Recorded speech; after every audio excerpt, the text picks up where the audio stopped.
आज मैं चर्चा करना चाहूँगा, आज मैं बताना चाहूँगा हमारे भारत देश के नागरिक बंधु को क्या मालूम तो क्या हो गया है कि वैसे तो कहते हैं कि अब पूरा भारत देश है कि हम जाति पाति का भेदभाव नहीं रखेंगे। जब असली मुद्दों पर आ जाते हैं ना, तो अपने जाति समाज को लेकर आम सभाएं करते, मीटिंग करते और जो राजनीतिक पार्टियों से टिकट के बारे में मांग करते रहते हैं।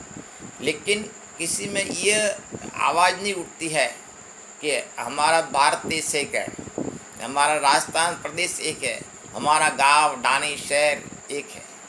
ये किसी के मन में नहीं आता है। बस हमारे समाज को 60 टिकट दो, नहीं देंगे तो हमारे पीछे फौज कितनी, हम वैसा करेंगे तैसा करेंगे, आपको दिखा देंगे। आपके अंदर ये भावना क्यों आती है? आपके अंदर अपने देश के प्रति भावना क्यों नहीं? अपने गांव के प्रति भावना क्यों नहीं? आपके कस्बे के प्रति भावना क्यों नहीं? राज्य के प्रति भावना क्यों नहीं? सब तरह के पूर्ण रूप से हमारे मातृभूमि की भावना होनी चाहिए, हमारे त्याग की भावना होनी चाहिए। आप सब पढ़े लिखे हैं, कोई जाति नहीं है। जाति से हटकर, समाज से हटकर अपने गांव, अपने ढाणी, अपने देश, अपने राज्य की बात पर चले। आप जिस क्षेत्र में रहते हो, जिस गांव में रहते हो, जिस शहर में रहते हो, जिस राज्य में रहते हो, वहाँ परिस्थितियाँ क्या है। तो आपने ये कहना चाहूँगा आपसे कि चुनाव चाहे छोटा हो या बड़ा हो, लेकिन आप जो निर्णय लेंगे ना, मतदाता जो निर्णय वही सर्वोपरि रहता है। तो हमारा कहना है, हमारे राजस्थान प्रदेश के अंदर चुनाव आ रहे हैं जो कि 2023 तक होने जा रहे हैं। तो हमारे क्षेत्र के अंदर जो कि हमारा राजस्थान के अंदर हमारा सिरोही जिला पड़ता है। सिरोही जिले के अंदर कई ओबीसी सीटें हैं, तो कई जनरल है, तो कई जो है विधानसभा अपने क्या बोलो रिजर्वेशन कोटा है। तो हमारा कहना ये है कि आप जिस क्षेत्र से परिस्थितियाँ अनुकूल नहीं है, आपके गांव में विकास करवाना है, क्षेत्र में विकास करवाना है, तहसील में विकास करवाना है, पूरे सिरोही जिले में विकास कराना है या पूरे क्षेत्र में विकास कराना है, तो आप एक ही ध्येय रखो, जाति से ऊपर उठकर, समाज से ऊपर उठकर अपने गांव के बारे में सोचो, अपने शहर के बारे में सोचो, अपने कस्बे के बारे में सोचो, ढाणी के बारे में सोचो। एक ही विचार को हमारे यहाँ विकास कराना है।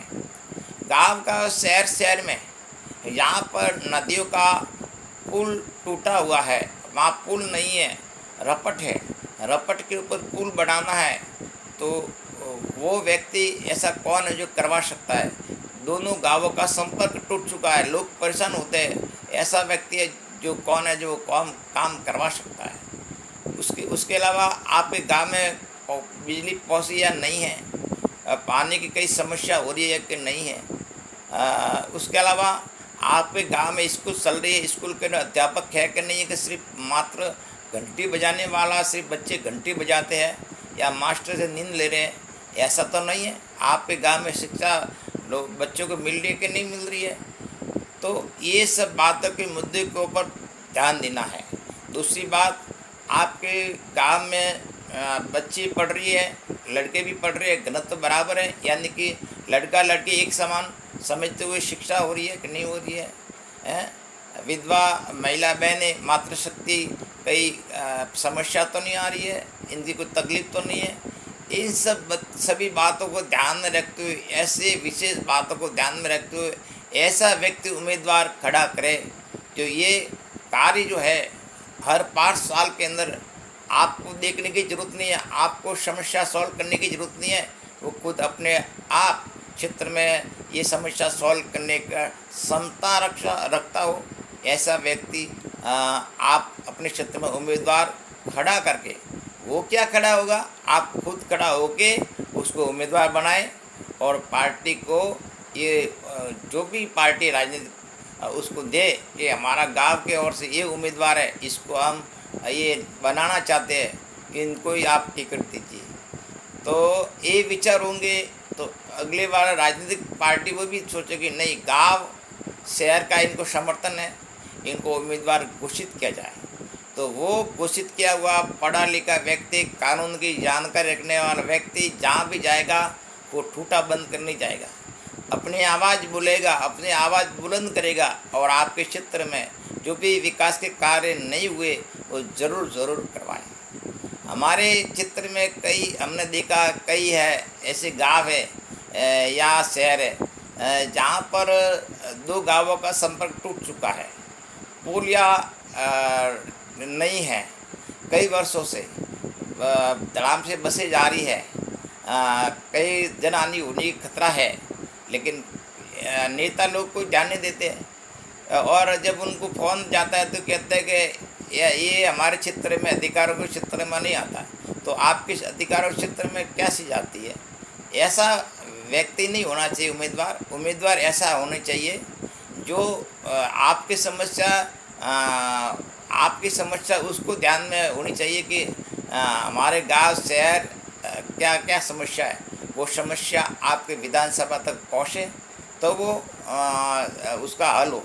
नहीं तो आप ऐसे व्यक्ति को विधानसभा में भेजते हो जो जिसकी जानकारी तक नहीं है, तो आप अपने गांव में निर्णय लेकर ही कोई उम्मीदवार घोषित करें कि फलानिया सोरो बढ़िया है, अणिन ओपे वोट दिए तो बढ़िया रहे, तो ओपे गाँव आ रहा इकट्ठा वही पास शहर गाँव, यानी कि आपका विधानसभा क्षेत्र है, आपके विधानसभा में कितने गांव है, कितने शहर है, वो सब इकट्ठा हो जाओ, एक मत हो जाओ, एक मत होकर एक ज्यादा बैठ करके एक व्यक्ति को आप तय कर लो कि इस गांव के अंदर ये व्यक्ति खड़ा करना है, ठीक है ना।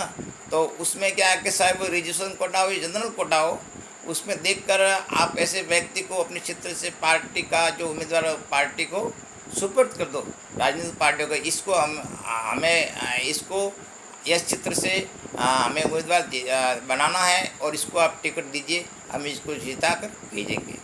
तो वो आपका आदमी जो है काम करेगा, अन्यथा नहीं करेगा। तो ये बातें उन्हें से मुद्दे की। नहीं तो आप तो कह रहे हैं हमारे समाज को हम सब समाज इकट्ठा कर रहे हैं, हमारे पीछे इतनी मेजॉरिटी है, हमें समाज वालों को टिकट देना चाहिए, ठीक है ना। ये सब समाज में होता है, तो फिर समाज इकट्ठा करने की क्या जरूरत है? पूरा गांव इकट्ठा हो जाओ, पूरा क्षेत्र इकट्ठा हो जाओ, उसमें सब जाति शामिल हो, सब बराबर हो, हिस्सेदार हो, फिर एक व्यक्ति खड़ा कर दो। उसमें जाति वाति कोई नहीं देखना है, उसमें सिर्फ पढ़ाई देखना है कि कहाँ तक पढ़ा लिखा है, कानून की जानकारी है कि नहीं, आगे जाके कोई काम करेगा कि नहीं, ऐसा व्यक्ति देखो, ठीक है ना।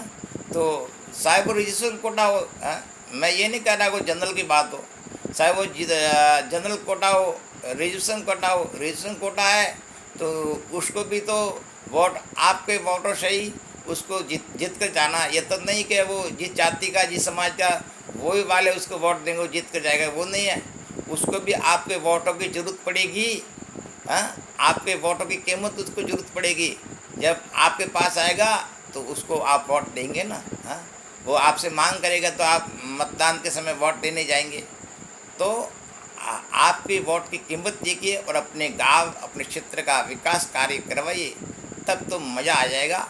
नहीं तो सब समाज इकट्ठा, अलग अलग समाज होकर इकट्ठा करके पार्टी से मांग करेंगे कि हम ऐसा कर देंगे, वैसा करेंगे, तो ये भारत की एकता के तोड़ने के विचार है, ये देश की एकता के तोड़ने के, गांव दाणी की एकता की तोड़ने के विचार है। इसलिए अलग अलग दलों में पढ़कर एक व्यक्ति क्षेत्र से खड़ा करे, पढ़ा लिखा हो, कानून की जानकारी हो, उसको तजुर्बेदार हो, हर तरह की जानकारी हो, ऐसा व्यक्ति हमारे विधानसभा क्षेत्र से अलग अलग, जहाँ पूरे राजस्थान के अंदर अलग अलग विधानसभा क्षेत्र होंगे, अलग अलग विधानसभा क्षेत्र से हर पढ़ा लिखा व्यक्ति, सक्षम व्यक्ति, कानून की जानकारी रखने वाला व्यक्ति को आगे विधानसभा तक पहुँचाना है।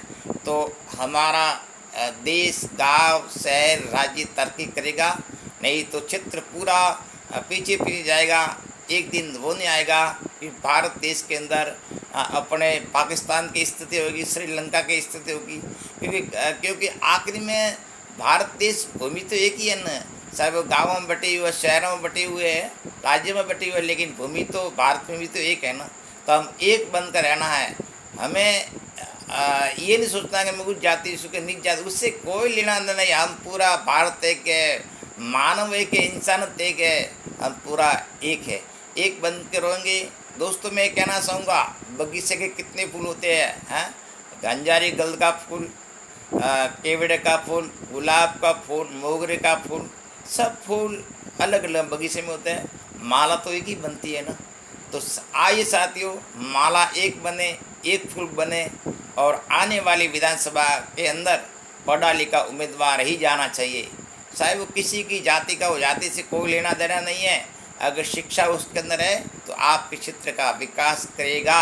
धन्यवाद। जय भारत, वंदे मातरम, जय श्री हिंदुस्तान, जय भारत भूमि। धन्यवाद।